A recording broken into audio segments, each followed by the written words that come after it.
ทัศน์แห่งนี้สร้างมีแต่ความงามวิไลสมแล้วเป็นหน้าจับใจงามเนื้อถึงใดไหนเล่างามธรรมชาติตาบุกผาป่าดงโคตรเขาทิ่นใดจะมา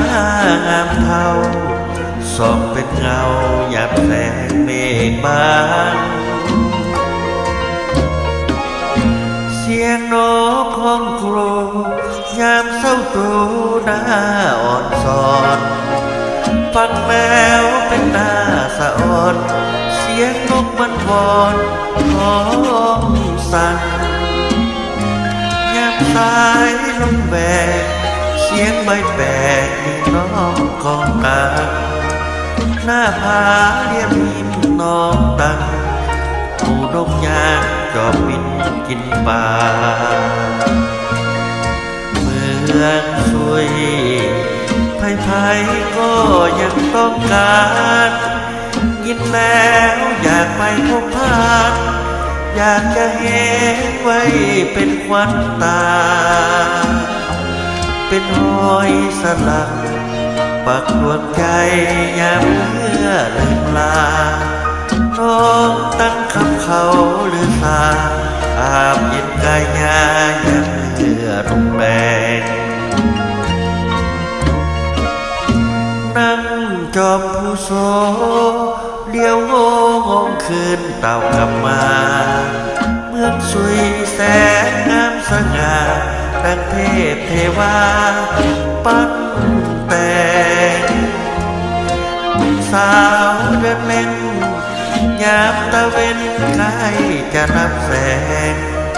เพื่อลายใต้ฟ้ายามแลงสุขสม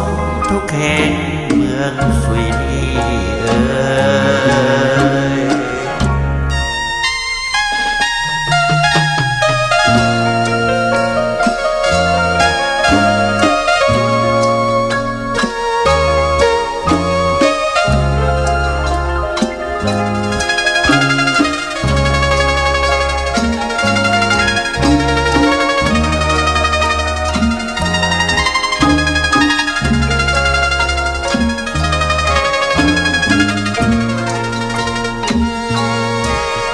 เมืองสุย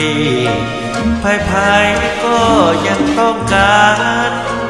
ยินแล้วอยากไปพบผ่านอยากจะเห็นไว้เป็นควันตาเป็นหอยสลักปักดวงใจยามเมื่อลืมลาน้องตั้งคำเขาหรือสาอาบเย็นกายยายามเมื่อรุ่งแรงนั่ง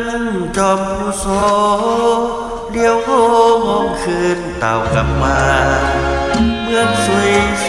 นงามสง่าดังเทพเทวาปั้น